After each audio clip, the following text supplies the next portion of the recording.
Assalamualaikum warahmatullahi wabarakatuh. Perkenalkan, nama saya Ulan. Ini adalah video pertama saya yang saya upload di channel YouTube saya. Pada video ini saya akan menjelaskan materi kelas 3 SMA jurusan IPA tentang hukum Faraday.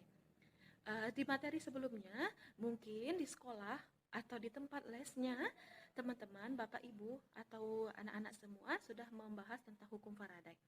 Jadi di hari ini saya akan memberikan satu contoh soal beserta pembahasannya tentang hukum Faraday tersebut. Oke, kita sama-sama tahu kalau hukum Faraday itu terbagi menjadi dua, ada hukum Faraday 1 dan hukum Faraday 2. Yuk, tanpa berlama-lama lagi, langsung saja kita saksikan videonya. Oke, jadi di sini saya mempunyai soalnya. Untuk soalnya di sini pada elektrolisis larutan CuSO4 terbentuk 3,175 gram tembaga di katode, di mana ArCu-nya adalah 63,5. Volume gas yang terjadi di anoda pada kondisi 5 desimeter kubik gas nitrogen ARN sama dengan 14 yang bermassa 7 gram adalah. Oke, jadi di sini kita lihat di sini ada yang pertamanya 3,175 gram. Ini berarti adalah masanya. Nah, di sini ada AR juga, ada 5 desimeter kubik, berarti ini adalah volume. Oke, kalau seperti itu, langkah pertama yang kita lakukan, nah di sini ada larutan CuSO4. Ini CuSO4-nya kita ionisasikan. Langkah yang pertama, berarti di sini menjadi Cu2+ ditambah SO4 2-. Nah, di sini ada yang muatan positif dan ada yang muatan negatif. Untuk muatan positif di sini dia bertindak sebagai katoda, dan yang muatan negatif itu dia bertindak sebagai anoda. Nah, kita kerjakan di sini karena yang pertama soalnya itu terbentuk 3,1 gram tembaga di katoda. Langkah pertama kita kerjakan dulu untuk yang katoda. Berarti di sini karena di sini logamnya adalah Cu, dan Cu ini dia adalah logam-logam lain atau dia tidak terletak pada golongan 1, golongan 2, maka di sini yang tereduksi dia bakalan menjadi Cu2+ ditambah 2 elektron menjadi Cu. Nah, di sini karena di sini diketahuinya lengkap ada 3,15 gram tembaga dan ada juga ArCu-nya di sini, maka kita bisa mencari daripada mol si Cu. Nah, jadi kita bisa mencari mol Cu, mol saya simbolkan dengan N, berarti molnya adalah 3,175, itu kita bagi dengan 63,5. 3,15 dibagi 63,5 itu sama dengan 0,05 mol. Nah, karena di sini kita sudah mencari mol, kalau untuk sel elektrolisis, maka di katoda dan di anodanya dia sama-sama mempunyai elektron. Jadi bisa kita anggap sebagai elektronnya itu adalah sebagai terminal antara katoda dan anodanya. Maka di sini kita akan mencari mol daripada elektron, kita bisa melakukan dengan perbandingan koefisien. Nah, jadi di sini kita mencari mol elektronnya. Berarti di sini kita pakai perbandingan koefisien. Berarti mol elektron sama dengan koefisien elektronnya adalah 2 dibagi dengan koefisien yang diketahui itu adalah Cu, artinya dibagi 1 dikali dengan 0,05 berarti sama dengan 0,1 mol.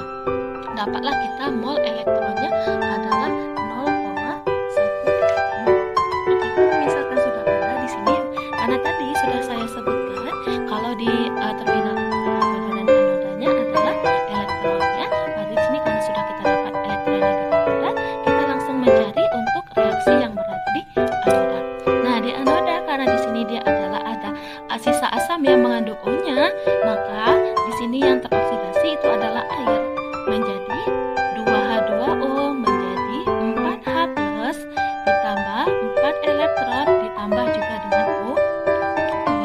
Nah, mol elektron yang sudah kita dapat yang di atas ini bisa kita di bawah.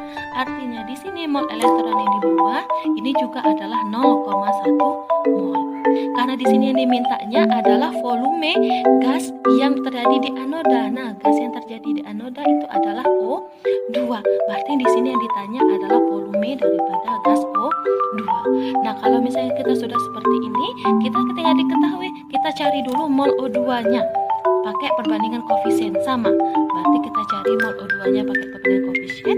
Koefisien NO2 sama dengan koefisien O2-nya itu sama dengan 1 dibagi koefisien elektronnya itu adalah 4 dikali mol elektronnya adalah 0,1, maka di sini 1 bagi 4 ini adalah 0,25, berarti dikali 0,1 0,025 mol. Nah, kita dapat di sini di soalnya ternyata dia minta pada kondisi ada 5 desimeter kubik gas nitrogen. Berarti di sini yang diketahui juga ada N2, di mana kondisinya katanya tadi ada 5 desimeter kubik gas nitrogen, ada AR-nya juga, ARN sama dengan 14, dan ada juga di sini masanya itu sama dengan 7 gram. Nah, jadi di sini yang bisa kita cari pertama karena ada massa dan AR, kita bisa mencari daripada mol si N2 dulu. Nah, mol N2 berarti molnya di sini massa dibagi ml, karena N2 berarti dibagi 14. 7 per 18, maaf 7 per 28 itu sama dengan seperempat itu sama dengan 0,25 mol. Kalau sudah, kita tinggal bandingin saja.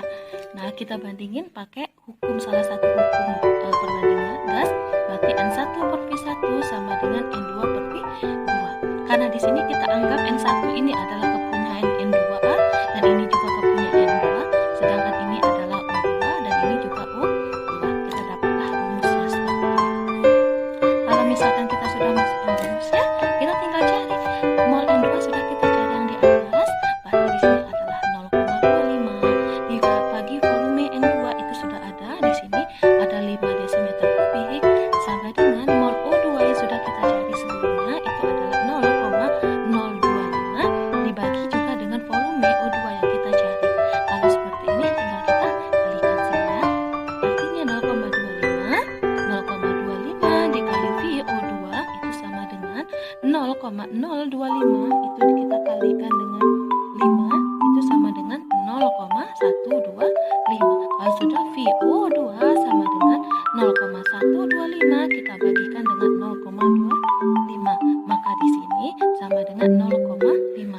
Karena tadi satuannya adalah desimeter kubik, berarti di bawah juga desimeter kubik. Maka di sini optionnya adalah yang A. Sekian video pembahasan hukum Faraday dari saya. Semoga bermanfaat dan bisa menginspirasi. Nah, jika ada kritik atau saran, silakan komen di bawah. Ini akan jadi perbaikan saya untuk video-video selanjutnya. Terima kasih. Saya akhiri dengan Assalamualaikum warahmatullahi wabarakatuh.